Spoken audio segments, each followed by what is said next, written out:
Hello, welcome to the BTech first year course of Guru Nanak Institute of Technology. I'm Dr. Indrajit Bose and I shall be your course instructor for this session. This paper is entitled English with a paper code of HU101. In the course of our deliberations in this paper, we shall be looking at the various forms, genres, and modes of communication, especially with reference to the globalized world. This module that we are presently discussing is module 4 of the paper and is entitled Professional Writing. In this module, so far, we have been looking at the various needs for which business writing takes place and the different forms that business writing takes and the different formats that are followed. We have been looking at letters mainly, and business correspondence mainly deals with business letters. Apart from letters, however, there are other forms of writing in business which also deserve important consideration. So, in this particular lecture, which is lecture 19 in the series, I shall be taking a look at some other forms of business writing and documentation, which include emails, memos, and meeting documentation. Now, in this particular lecture, we should be looking at the purposes that the writing of emails serves and the significance of writing emails in the business world today. We should also be taking a look at the advantages and disadvantages, the do's and don'ts, and formats of emails. We should also be taking a look at the writing of memos and the different types and samples of memos. Apart from that, we shall also be looking at the meeting documentation, including notices, agenda, and minutes of meetings. So, apart from letters, all the other important types of documentation, including emails, memos, and meetings, which are crucial in inter-office and intra-office communication, are being considered in the course of this lecture. Now, to begin with, emails. I think I have already mentioned that in the present day, electronic communication is of the foremost importance, and all the different types of business letters that we have been so far discussing are almost superseded nowadays by the prevalence of emails.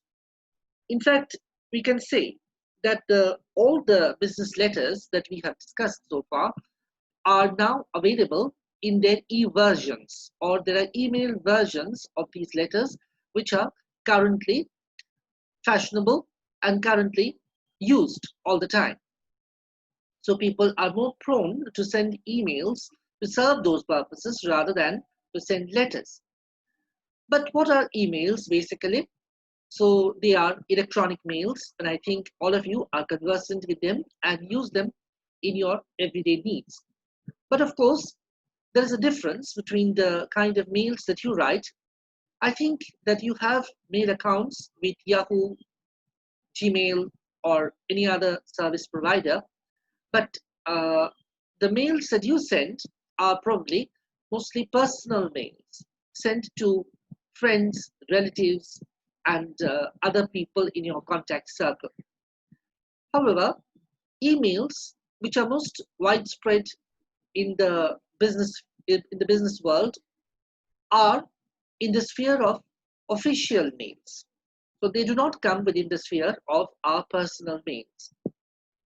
Now, there are numerous advantages as far as emails are concerned, and that is why they are mostly preferred compared to other modes of communication. Emails are global in their outreach and coverage. If you want, you can send a mail to somebody in Reykjavik in Iceland, or somebody in Singapore, or to somebody in Brisbane in Australia, just at the click of a mouse.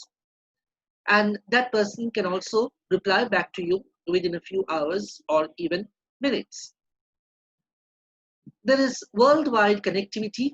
I can connect with all my clients, customers, and suppliers and anybody else that I wish to connect with throughout the world. And there is only the necessity of the World Wide Web to be there for this person to come within my reach. So the connectivity is global, the connectivity is worldwide. Also, there is a very large network base.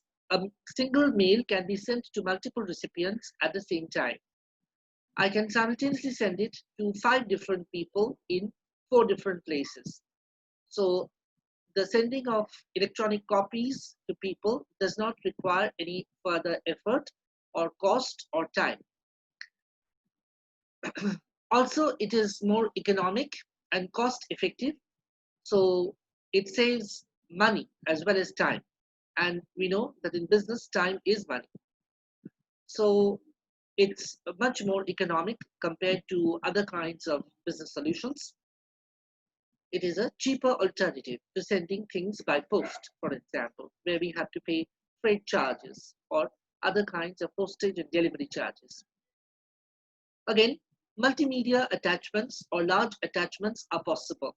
The mail itself may be only a single page long, but I can send numerous attachments in the form of Word attachments or PDF files or .jpg files or PowerPoint presentations and whatnot. So I can send images, graphs, charts, large documents, various things as attachments. So this makes it extremely, serviceable, and it's very useful, especially in business where I need to send documentation. Suppose I need to send a multi-page user agreement or license agreement of some kind. So I can just send it to my email as an attachment. Just attach the file over there. So it will be very convenient for me. Also, quick delivery. I can send an email to somebody and that person can receive and reply back to me within a few minutes of time. That person has only gone to check it. So connections are possible worldwide, globally, and with any person at any time, and it can be delivered as fast as the click of a mouse. So these are some of the great advantages that emails have, and which is why they are so popular and so common in their use everywhere in the business world nowadays. Are there any disadvantages that emails possess? Well, everything is not advantageous, and there are some problems that emails have as well. What are these? Let us just take a brief look at some of these problems. There is first and foremost the lack of cybersecurity. There is no safety or security on the internet. Any information that you communicate across may be shared or may be tapped into by unauthorized subscribers or by unscrupulous persons. So when we send something across, we are doing that with the full knowledge that it might be made use of by somebody else if it falls into their hands. Also, all official mails within the organization are within the scanner of the organization. So there is nothing private or individual over there. And it is not meant for private communication at all. There is also additionally the problem of a lot of junk mail or spam, a lot of unauthorized messages and trash messages keep choking up our inbox. So we need to have effective spam filters in order to filter out this unwanted burden on our inbox. So this is a problem. There is also phishing or false websites, falsification, or people who represent themselves under false authentication, sending messages, flaming, or messages which contain abusive or objectionable language of some kind. So these are genuine problems which all of us have faced at some point of time or the other. We have also faced virus attacks on our mail accounts, hacking of our mail accounts, and also sometimes some mails have been accessed or deleted, or some mails have not reached their proper destinations. Sometimes they have been lost in cyberspace, so to speak. Also, email messages may be edited at will by any person. So there is nothing sacrosanct about them, like a hard copy letter or document, which cannot simply be edited or tampered with. So an email can be tampered with. And there isn't a hard copy document of the mail, though we can preserve the soft copy for a substantial length of time. Yet we can say, in spite of all these manifest disadvantages, the advantages of emails actually far outweigh the disadvantages. And we can say that most of the time we find email is extremely serviceable, handy to use, it is user friendly, and we can communicate across all different levels of the official hierarchy by sending emails. Like, people at a lower level of the hierarchy can contact those at a higher level. Like, I can write to the area manager or the branch manager. If I'm only a supervisor, I can just send them an email. It seems much easier and less formal to be doing that. And if I'm the area manager, I can also dash off an email to my supervisors. So it is also quite informal to be able to do that. So it has tremendous flexibility as a medium. And that is also another reason why email is preferred by all workers and employees in organizations. Now, what are certain do's and don'ts as far as the use and formatting of emails is concerned? Well, to begin with, a readable font size around 12 points should be used. If the lettering is too small, then your reader will not be able to read your email properly, or it will create difficulties in reading. The preferred font color of official mails is blue, so try to keep it in blue. Again, use CC and BCC options with care. So we know that CC means carbon copy and BCC means blind carbon copy. So the people who are marked as BCC will not be able to see who else has got the communication. So it is used for private and confidential communication, and it should not be abused, or it should be used very carefully. Again, don't forward chain messages. All of us are familiar with a lot of chain messages, which usually are very much trashy in content, or they contain very stereotyped or hackneyed information. They do not contain valuable messages. So they tend to be forwarded by a lot of people. So this has no place really in your inbox as far as official mails are concerned. Your inbox is for important mails, not for these hackneyed chain messages. So delete them and don't forward them at all. Now write the subject line in your message very clearly, because your mail will be read amongst numerous others. So who is to decide what will be the priority that will be given to your mail? So that other person, your reader, will decide it based on what you write. So you write the subject line as clearly as possible in the email and highlight the importance of the subject by putting the keywords with which you are dealing in your mail. Use neutral language as far as possible. Try to be politically correct. Do not use language that is loaded with any negative connotations like racist or sexist language in your email. Also, virus check all attachments before sending. See that whatever attachments you are sending are foolproof and okay, and they are easily downloadable. Also see that the file has attached properly, because sometimes it may not do so. So check that before you send it across. So these are certain basic do's and don'ts regarding the formatting and writing of email. Now, what about the format of the email per se? Well, you already have the format partly given in the box that you have in your create message option in your inbox. Now, over there, the heading includes the subject, the recipient's email address. These are two things which you have to fill in. So as I've already said, Please fill in the subject carefully and also the recipient's email address very carefully. If there are multiple addresses, put them down one by one, submitted by a comma. Uh, if there is anything wrong with the email address, then it might not be sent. Your mail might miscarry. So please be very careful in typing the recipient's email address. Now, your email, date, time, all these things are given over there already by default. So you do not have to put them in.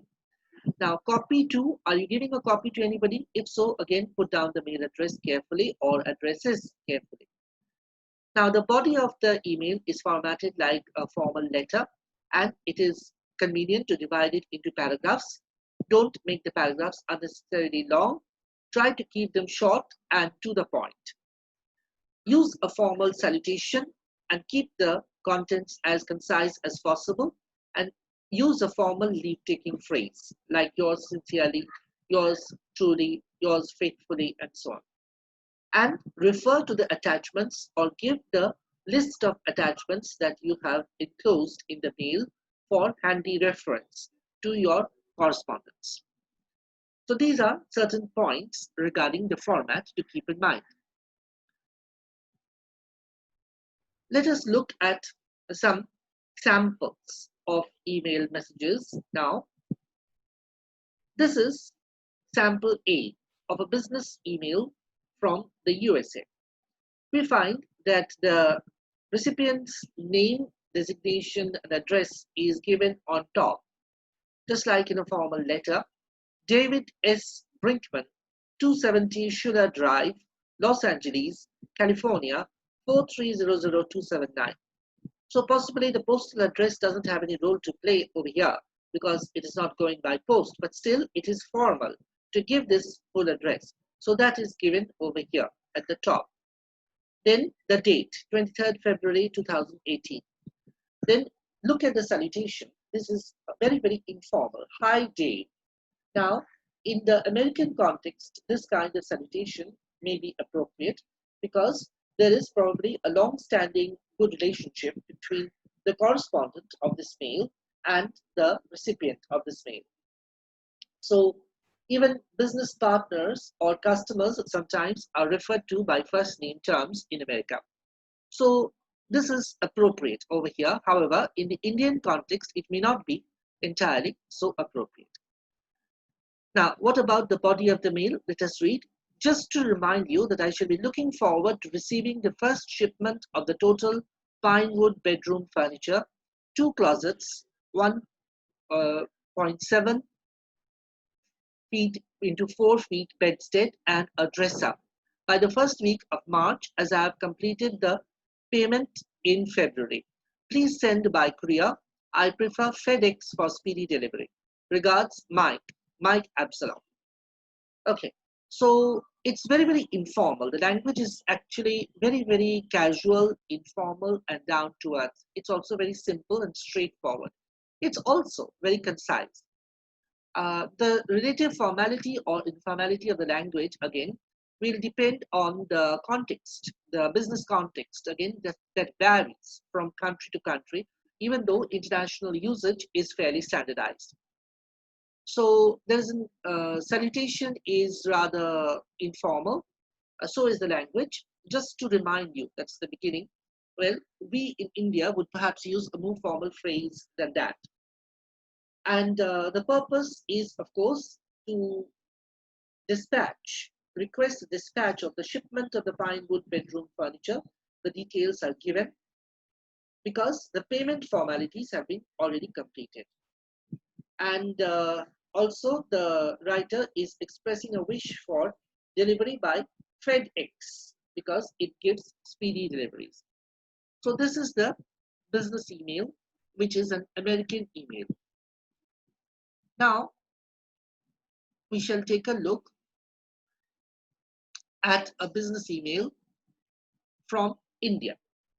Again, we find that it is formatted similarly with the recipient's name and address given on top. David Davidar, 242 Basant Kunj, New Delhi. And the date is 23rd February 2018. but the salutation is much more formal. Dear Mr. Davida. Now let's read the body of the mail. This is just to remind you that the first shipment of the total teakwood bedroom furniture, 2 closets, one 17 inches, 17 feet and 4 feet bedstead and one dresser is expected by the first week of March, as the payment for the same has been completed in February. Please send by courier as early as possible. Yours sincerely, Hoshan Mehta, Royal Furniture, Tarabag, Burdwan. Okay, so the sender's name and company name and contact information is given below. And once again, the mail is short, to the point, giving the point that the furniture which was ordered needs to be sent by express courier, and the payment for that has already been completed. So it's more or less expressing the same content, but the language, as we can see, is a little bit more formal compared to the American email.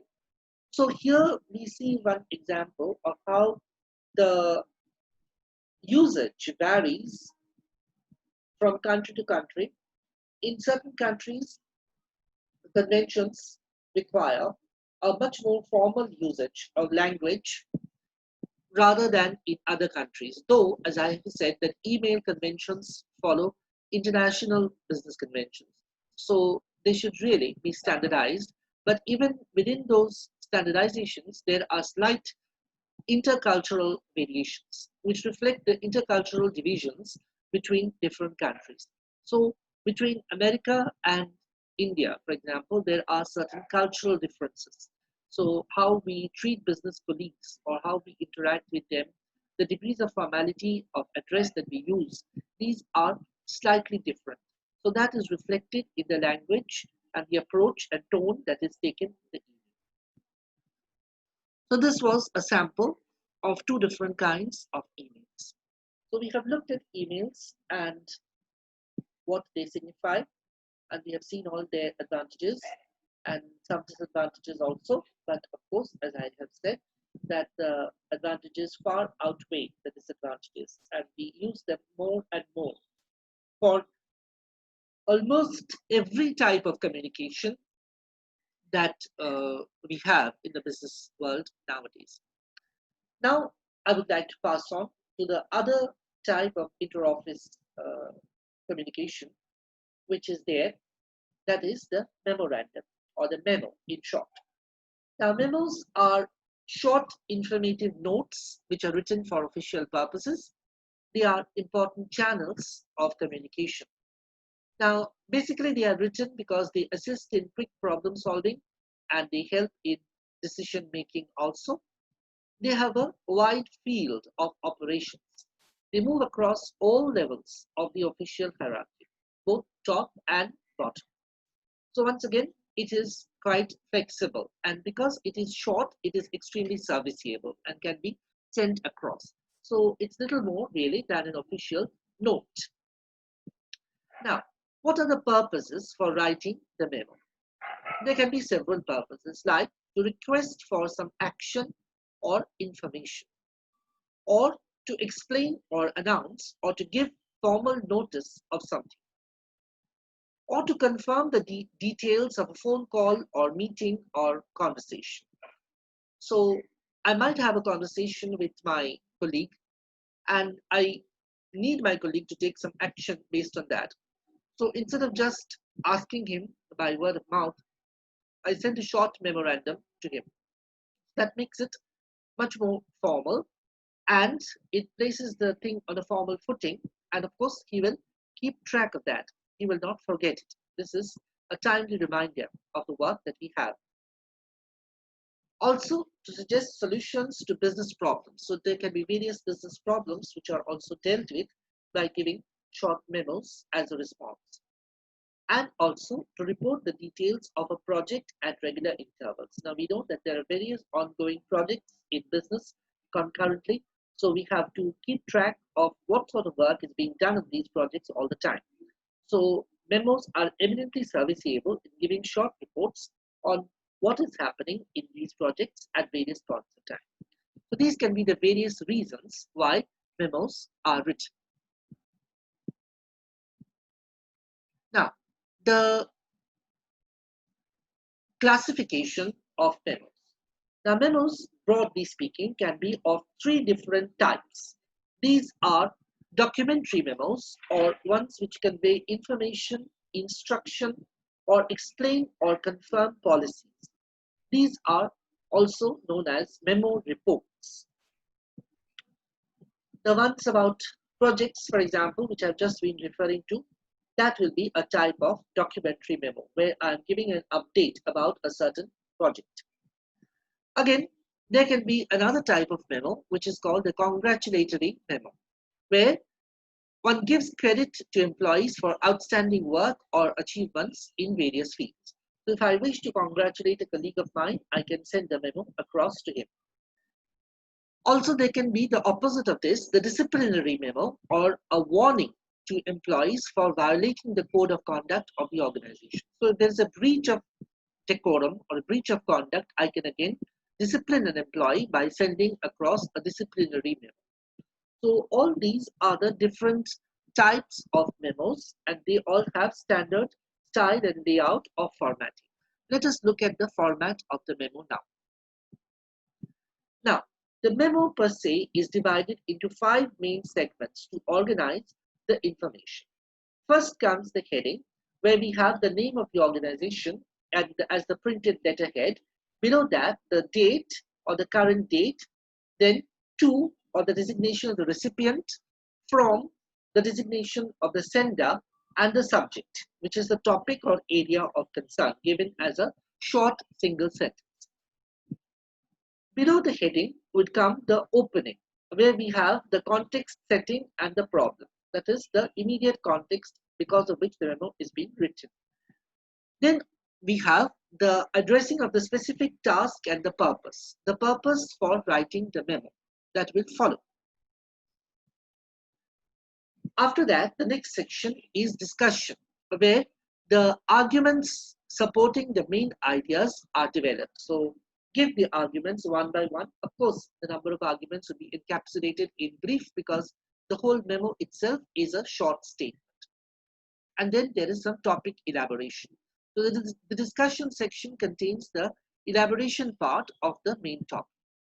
Then there is a closing section or a complementary close or a directive close. So which one would you prefer? For different types of communication, there might be different ones. If I'm giving instructions to someone, I can choose the directive close.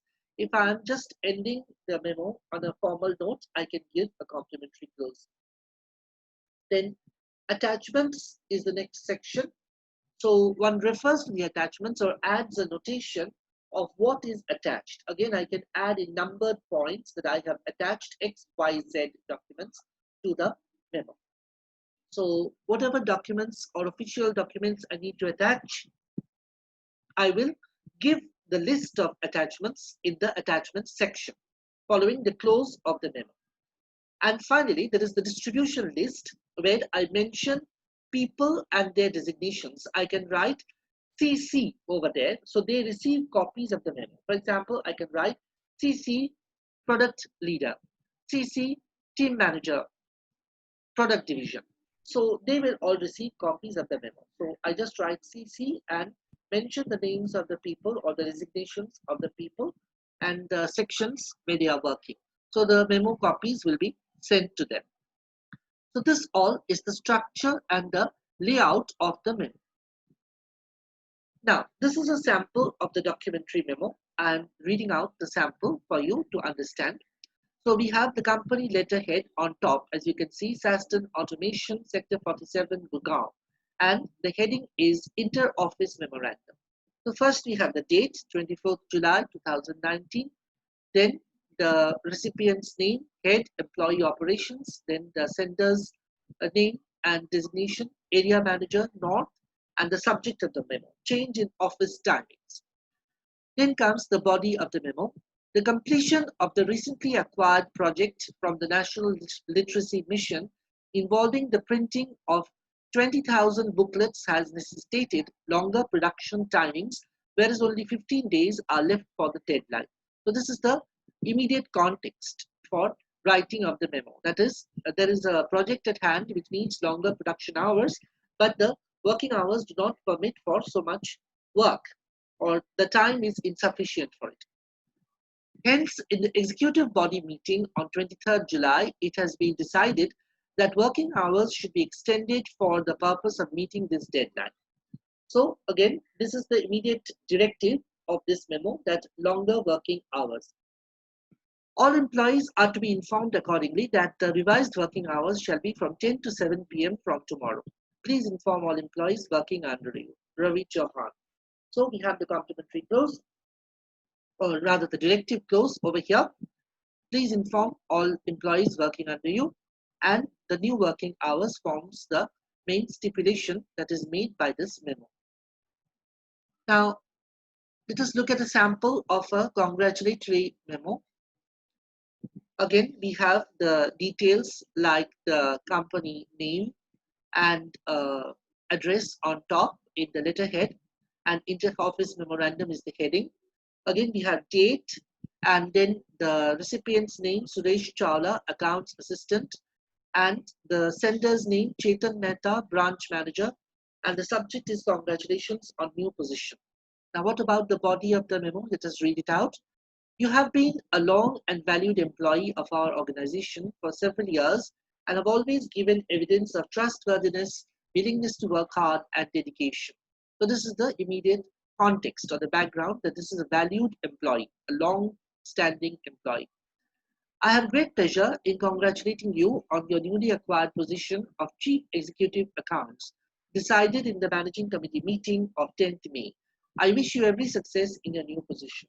So it begins by saying that the employee is an old and valued employee, that there has been a meeting where the new position of Chief Executive Accounts has been given to this employee, and the sender is congratulating the employee over there in the memorandum. So this is a congratulatory memo. Again, there can be a disciplinary memo, which is again similar to this one. Again, we have the letterhead on top, the date, then the recipient's name, to Suresh Wankere, accounts assistant, and the sender's name, JC Mehta, branch manager. Subject is delay in check-in time. What about the body of the memo? I think that you are well aware of the fact that this office has always maintained exemplary standards of punctuality and discipline. It has been noted that for several days of the past few weeks, you have been repeatedly arriving late at the office. In fact, your name figures in the list of employees with the largest number of late entries. You are cautioned to report to office punctually at the check-in time of 10 a.m. henceforth, or else be marked late. Please do the necessary follow-up. Again, there is a directive clause, and this is a cautionary memo which is given to the employee to desist from the practice of coming late to office, which goes against the discipline and the decorum of the office.